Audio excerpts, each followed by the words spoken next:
Sign 60, sine 60 cos 30, sine 30 and cos 60। Value put करते हैं।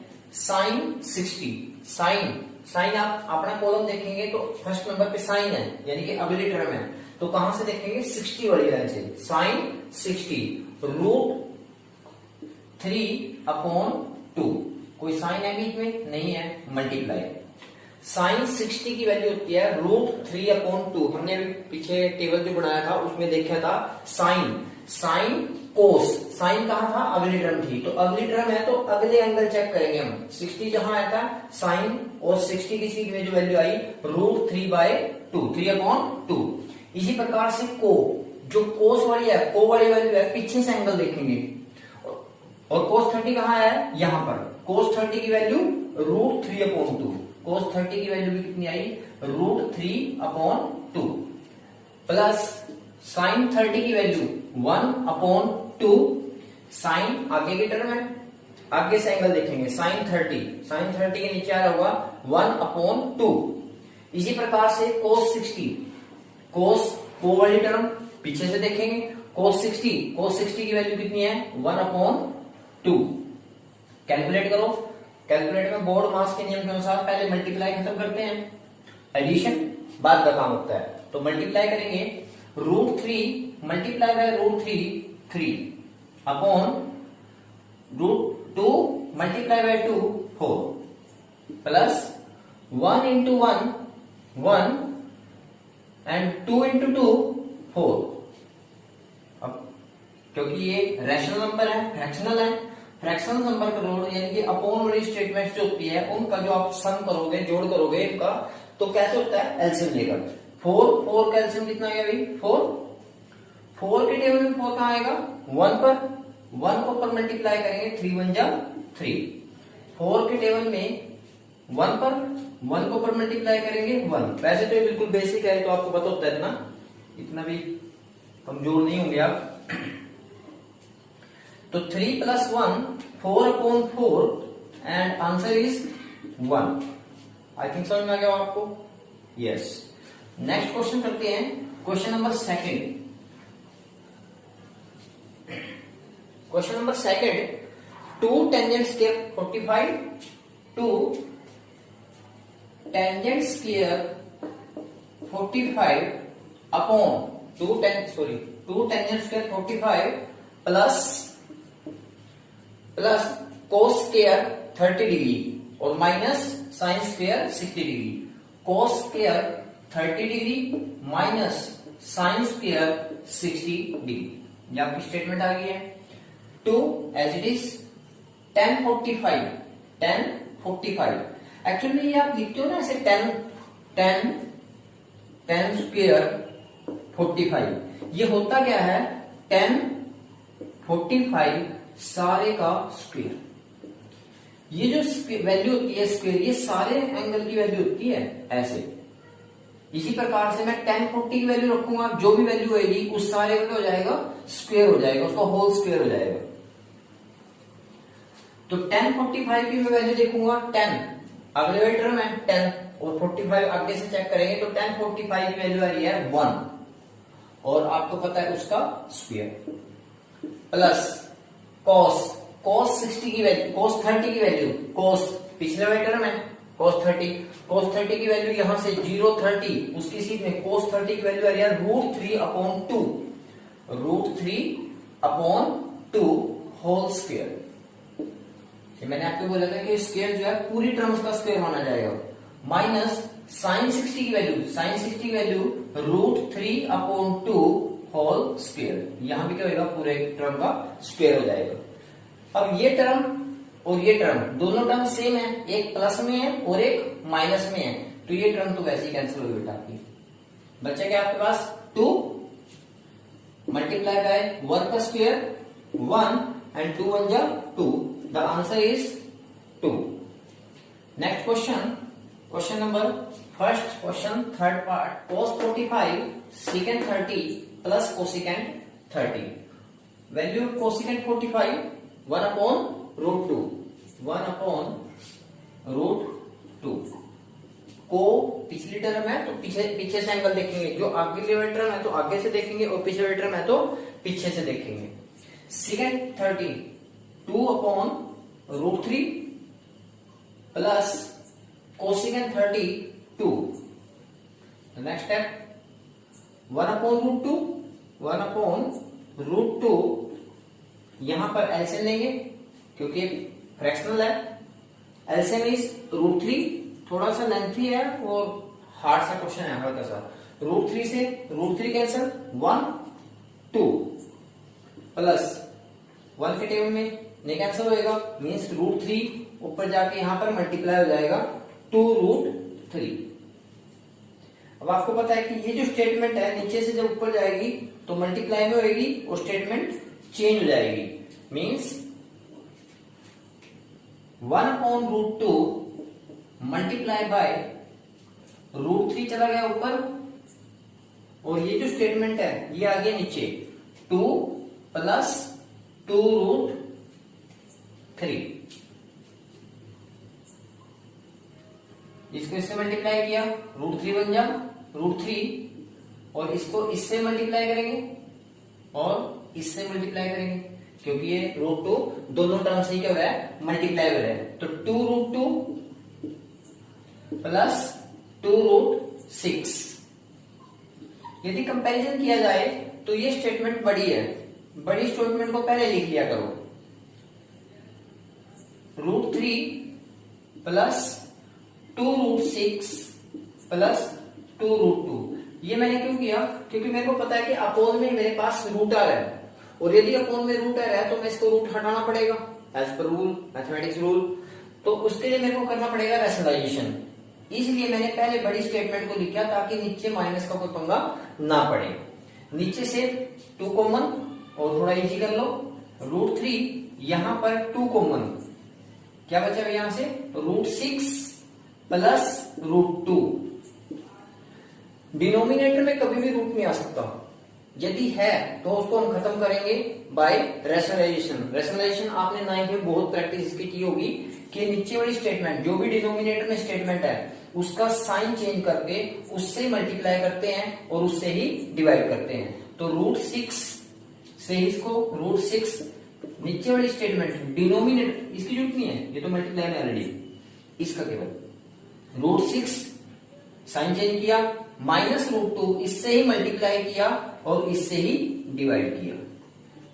ये आप 9th में क्लास में बहुत ज्यादा प्रैक्टिस करके आ चुके हैं इसकी। जब भी अपोन में रूट आएगा तो रूट आपने कैंसिल करना ही पड़ेगा। वो कैंसिल करते हैं जो भी डिनोमिनेटर में साइन है, यदि यहाँ प्लस है तो यहाँ माइनस आएगा, मतलब उसका साइन चेंज करना है आपने। जो भी डिनोमिनेटर में साइन है आपने उसको उल्टा, यदि यहाँ माइनस होता तो यहाँ प्लस आता, प्लस है तो इसलिए उसका साइन चेंज करके यानी कि माइनस लेकर माइनस से ही मल्टीप्लाई करेंगे, माइनस से ही डिवाइड करेंगे। मतलब जो स्टेटमेंट ऊपर आएगी सेम टू सेम स्टेटमेंट नीचे आएगी। यहां पर इसको इससे मल्टीप्लाई करते हैं, इसको इससे मल्टीप्लाई किया, √3 को √6 से मल्टीप्लाई किया तो √18 माइनस √3 प्लस माइनस माइनस √3 को √2 से मल्टीप्लाई करेंगे तो √6। भाई √3 को इससे मल्टीप्लाई किया, ठीक है भाई, √3 को √6 से मल्टीप्लाई करा √18 प्लस माइनस माइनस, पहले साइंस की मल्टीप्लाई करते हैं, √3 को √2 से मल्टीप्लाई करेंगे √6 अपॉन 2 तो एडजस्टेज है। हमेशा जब भी रैशनलाइजेशन करते हैं एक फॉर्मूला क्रिएट हो जाता है, a plus b into a minus b. 3 fundamental फार्मूले होते हैं, वो हमेशा आपके लर्न होने चाहिए। First a plus b whole square किसके इक्वल होता है, a square plus b square plus 2ab। Second is a minus b whole square a square plus b square minus 2ab and the third is a square minus b square a minus b and a plus b। ये 3 fundamental फार्मूले हैं जो आपके पास 8th class से ही start हो जाते हैं। अब यहां पर किस आइडेंटिटी का यूज होएगा, थर्ड आइडेंटिटी का। a माइनस बी, एक बार माइनस एक बार प्लस, एक बार माइनस है और एक बार प्लस है, यानी कि a प्लस बी। यहाँ कोई फर्क पड़ता है कि पहले प्लस आए या माइनस आ जाए, यहाँ प्लस लिख दो या माइनस लिख दो, यहाँ आपको क्लियर हो जाएगा।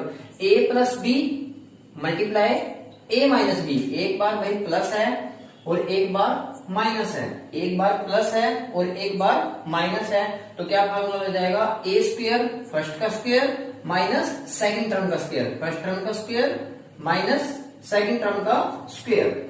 तो यहां पर फर्स्ट टर्म रूट सिक्स का स्क्वायर, रूट सिक्स का square minus second term is root two का square. First term root six and the second term is root two, whole square आ जाएंगे, इनका स्क्वायर इसका स्क्वायर। द नेक्स्ट इज, ये थोड़े lengthy question है, यहां पर फैक्टर बनाएंगे क्योंकि हो सकता है एक टर्म दो बार मल्टीप्लाई हो रही हो, एक नंबर दो बार मल्टीप्लाई होगा और रूट के अंदर कोई भी नंबर यदि दो बार मल्टीप्लाई होता है तो वो बाहर आ जाता है। तो यहां पर रूट 18 के फैक्टर बनाए हमने, रूट 18 3 इंटू 2 माइनस रूट 6 के लिए 3 into 2 upon 2 as it is root 6 का स्क्वायर, स्क्वायर से रूट कैंसिल हो जाता है, कितना आंसर आएगा 6 माइनस स्क्वायर से रूट कैंसिल हो जाता है 2। यहां पर वही हुआ कि एक टर्म दो बार यानी एक नंबर दो बार मल्टीप्लाई हो गया। यदि रूट के अंदर कोई भी टर्म दो बार मल्टीप्लाई होती है तो रूट से कहां जाती है, बाहर आ जाती है। इसका मतलब क्या है कि रूट ये जो 3 है ये बाहर आ जाएगा, तो क्या टर्म बचेगी 3 रूट 2 माइनस यहां से कोई बाहर नहीं आया तो ये तो एच डी आ जाएगा रूट 6 अपॉन 2 मल्टीप्लाई बाय 6 में से 2 को माइनस करेंगे 4। क्या आंसर आया आपके पास 3 रूट 2 माइनस रूट 6 अपॉन 8। ये आपका फाइनल आंसर आ गया है। नेक्स्ट क्वेश्चन करते हैं, क्वेश्चन नंबर फर्स्ट का fourth part. Question is first question fourth part, sine 30 plus tangent 45 minus cosecant 60 secant 30 plus cosecant 60 plus cot 45। Sine 30 की value 1/2 plus tan 45 1 minus cosecant 60, cosecant जो को की value है पीछे से देखनी है, बार बार बोल रहा हूं, को की वैल्यू पीछे से देखनी है और जो बिना को की वैल्यू है वो आगे से देखनी है। तो cosecant 60 minus L cosecant 60 2/√3 secant 30 2/√3 plus cos 60 1/2 plus cot 45। अब ऊपर की साइड में भी एलसीएम लेंगे, न्यूमिनेटर का भी एलसीएम, क्योंकि एक फ्रैक्शनल नंबर है, फ्रैक्शनल नंबर्स का जब भी एडिशन करते हैं या सब्ट्रैक्शन करते हैं तो आपको पता है कि इसका क्या लेते हैं, एलसीएम लेते हैं। जिसके अपोन में कुछ नहीं है उसके अपोन में 1 लगा सकते हो, ऐसे जरूरत नहीं होती। एलसीएम 2√3 2√3 एलसीएम आ गया, 2 से 2 कैंसिल, क्या बचता है √3 ऊपर जाके मल्टीप्लाई हो जाता है। भाई नीचे से इसे देखते हैं कि 2 से तो 2 कैंसिल हो गया, जो बचा आपके पास √3 न्यूमिनेटर के साथ मल्टीप्लाई हो गया, प्लस क्या 1 से कुछ कैंसिल हुआ, नहीं हुआ, तो ये पूरी टर्म ऊपर जाके यहां पर मल्टीप्लाई हो जाएगी 2√3। भाई 1 से कोई टर्म कैंसिल हुई, नहीं कैंसिल हुई, तो ये पूरी की पूरी टर्म ही ऊपर जाके 1 से मल्टीप्लाई हो जाएगी, माइनस 2 तो एज इट इज, √3 से कौन कैंसिल हुआ, √3 से √3 कैंसिल हो गया तो क्या बच गया 2, और ये 2 ऊपर जाके यहां पर मल्टीप्लाई होगा तो 2 2 जा 4, ये आपकी टर्म आ जाएगी। इसी प्रकार से डिनोमिनेटर में एलसीएम ले लेते हैं, जब फर्स्ट टर्म सेकंड टर्म ये के बाद जो ये डिनोमिनेटर होता है इसको आप थोड़ा सा टेढ़ा लगा सकते हो। यहां पर फिर क्या एलसीएम आएगा 2√3 ये आपके पास एलसीएम आ गया। √3 से यहां पर √3 कैंसिल, तो ज्यादा लेट हो गया, ये √3 से √3 कैंसिल, क्या बचता है 2 को 2 से मल्टीप्लाई करेंगे 4। एक टर्म भाई ऊपर भी ऐसे चल रही है फ्रैक्शन में, नीचे भी फ्रैक्शन में चल रही है, तो इसी प्रकार से यहां वाले का सॉल्यूशन यहां पर है और ये यहाँ की टर्म जो है इसका सोल्यूशन हम यहाँ पर कर रहे हैं। तो डिनोमिनेटर का पहले एलसीएम लिया 2√3 और 1, इनका एलसीएम कितना आएगा 2√3 आ जाएगा।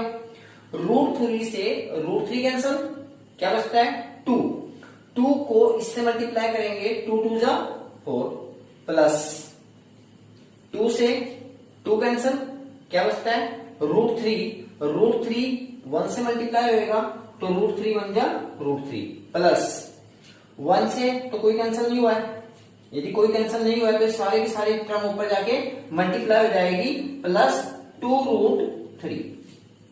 अब यहां पर फर्स्ट टर्म, ये सारी की सारी फर्स्ट टर्म कहलाएगी, ये सेकंड टर्म, ये थर्ड टर्म और ये fourth term. First term, second term, third term और ये फोर्थ टर्म। आपको पता होगा कि सेकंड टर्म और फोर्थ टर्म आपस में कैंसिल हो सकती है। अवस्था क्या है यहां पर, ये दोनों सेम कास्ट के हैं, √3 एंड √3 ये दोनों सेम कास्ट के हैं। इसका मतलब क्या है कि ये ऐड हो सकते हैं। ऐड या सब्ट्रैक्शन तभी होता है यदि उनकी कास्ट सेम है। अब √3 ये तो दोनों ऐड हो जाएंगे। कितने √3 है 1√3 ये है और 2√3 ये है। इसका मतलब 1√3 प्लस 2√3 मीन्स 3√3 और -4 डिनोमिनेटर में जाए तो 4 और प्लस दिस 3√3 और प्लस 4। लेकिन फिर वही प्रॉब्लम आई कि अपोन में रूट आ गया है, यानी कि डिनोमिनेटर में क्या आ गया आपका रूट आ गया है, जो नहीं आ सकता। रूट कभी भी अपोन में नहीं आता। यदि रूट अपोन में आ रहा है इट मींस आप उसको क्या करेंगे, खत्म करेंगे। और खत्म कैसे होगा, रैशनलाइजेशन से। रैशनलाइजेशन मींस नीचे टर्म का, ये वाली टर्म, इसका साइन चेंज करेंगे,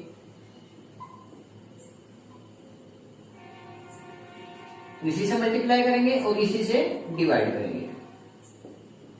अच्छा, लेकिन ऊपर की स्टेटमेंट ये स्टेटमेंट और ये स्टेटमेंट तो सेम हो गई है, यानी एक ये बिल्कुल सेम ये स्टेटमेंट है और यही स्टेटमेंट है, दोनों बिल्कुल सेम है। जैसे a और a को मल्टीप्लाई करते हैं तो a स्क्वायर आ जाता है, यही हाल यहां होगा कि ये टर्म और ये टर्म जब दोनों टर्म सेम है, एक टर्म को यदि 2 बार मल्टीप्लाई करते हैं, एक टर्म को यदि 2 बार मल्टीप्लाई करते हैं तो उसकी पावर कितनी आएगी 2। जितनी बार मल्टीप्लाई कर रहे हैं उतनी पावर आ जाएगी। Means 3√3 -4 whole square. नीचे वही आइडेंटिटी होती है हमेशा, a plus b and a minus b, एक बार प्लस और एक बार minus, a plus b into a minus b. ये क्वेश्चन है ही बहुत लेंथी, इनका कोई इलाज नहीं है, ये लेंथ में ही लेके जाने पड़ेंगे आपको। a plus b into a minus b, a square minus b square, a square minus b square. अब यहां पर फिर आइडेंटिटी लगेगी आपके पास a minus b whole square, जो आपने यहां आइडेंटिटी लाई थी a minus b whole square. देखो पहली टर्म को हम a बोलते हैं, दूसरी टर्म को हम b बोलते हैं। यहां पर फर्स्ट टर्म ये इसको a बोलते हैं, इसको b बोलते हैं। तो a minus b whole square, a square first term का स्क्वायर प्लस सेकंड टर्म का स्क्वायर माइनस 2ab, ये आइडेंटिटी यहां लगेगी। a minus b whole square equal to a square first term का स्क्वायर प्लस सेकंड टर्म का square minus 2 into a into b. अब a minus b, a first term this इसका square, a का square plus b का square minus 2 into a, what is a, this into a into b। और upon में क्या है आपके पास, upon में आएगा, अपॉन में टर्म चल रही है। अब ये स्क्वायर इसका भी है और ये स्क्वायर इसका भी है, अंदर दो टर्म्स आ गई, एक 3 और एक √3। 3 का स्क्वायर 3 स्क्वायर 9, कोई साइन नहीं, मल्टीप्लाई माना जाएगा। और इसका भी स्क्वायर है, 3 का स्क्वायर 9 आ गया और √3 का स्क्वायर 3 माइनस 4 स्क्वायर 16। क्लियर। ऊपर जो आइडेंटिटी लगी थी वो लगी थी a minus b whole square, पूरे का स्क्वायर, इस a square plus b square minus 2ab। लेकिन यहां पर नीचे जो आइडेंटिटी लगी वो अलग अलग स्क्वायर है, a का स्क्वायर और माइनस b का स्क्वायर, दोनों में डिफरेंस है। यहाँ a minus b whole square है और यहाँ a square minus b square है। अब यहां पर इसका भी स्क्वायर और इसका भी स्क्वायर, जैसे यहां हुआ था वही सेम केस जैसे यहां पर हुआ था, इस केस के अंदर यहां भी सेम होएगा। आंसर क्या आएगा यहां पर हमारे पास आएगा 3 square 9 multiply by 3 plus 4 square 16 plus minus इन सबको मल्टीप्लाई करेंगे 24√3 अपॉन 27 माइनस 16। अब इनको ऐड 27 और 16, 27 और 16 41 माइनस 24√3 अपॉन, इसमें से इसको माइनस करेंगे तो आंसर 11। 41 माइनस 24√3 अपॉन 11, ये आपका फाइनल आंसर आ गया है। ये क्वेश्चन लेंथी ही है भाई, ये करने पड़ेंगे ऐसे ही लंबे थोड़ा। बाकी आपकी ट्रिग्नोमेट्री बहुत आसान है, ये थोड़े क्वेश्चन लंबे आगे बाकी आसान। Next question is first question fifth part, 5 cos square 60 plus 4 secant square 30 minus tangent square 45 upon sine square 30 plus cos square 30। Value put करेंगे 5 cos 60 √3 upon 2 whole square, sorry 1 upon 2 whole square plus 4 secant square 30 degree. Second आपके पास second square 30 यानी कोस square 30 की value पता है तो आप उसका भी रेसिप्रोकल कर सकते हो। वैसे यदि डायरेक्ट आप टेबल में जाना चाहते हो टेबल से देखो आपको, तो सेकंड स्क्वायर 30 की वैल्यू है 2 upon √3, 2 upon √3 whole square minus 10 square 45 1 का स्क्वायर अपॉन, आज हमने एक आइडेंटिटी की थी sine square theta plus cos square theta equal to 1। Trigonometric में फर्स्ट आइडेंटिटी जो हमने आज की थी, ये ट्रिग्नोमेट्री में एक बहुत इंपॉर्टेंट आइडेंटिटी है, sine square theta plus cos square theta equal to 1। What is theta? Theta होता क्या है? थीटा एंगल का नाम है। जैसे आपको पता है कि ट्रिग्नोमेट्री राइट एंगल ट्रायंगल पे ही एप्लीकेबल होती है। थीटा क्या होता है? जो बेस के साथ जो एंगल बनता है, बेस के साथ जो एंगल बनता है उसको हम क्या बोलते हैं? थीटा बोलते हैं। थीटा की जो सामने वाली साइड होती है उसको परपेंडिकुलर कहा जाता है, और 90 डिग्री की जो सामने वाली है उसको हमेशा हाइपोटेन्यूस बोलते हैं। इसीलिए बोलते हैं थीटा क्या होता है कि बेस के साथ जो एंगल बनता है उसको हम थीटा बोलते हैं। अब ये एंगल थीटा भी हो सकता है, ये एंगल 30 डिग्री भी हो सकता है, ये एंगल 60 डिग्री भी हो सकता है, ये 45 भी हो सकता है, कुछ भी हो सकता है। मतलब कि मींस एंगल को ही थीटा बोला जाता है। अब मैं साइन स्क्वायर थीटा और sign square theta plus cos square theta ना लिखकर इसको लिख दूं यदि sign square 30 plus cos square 30।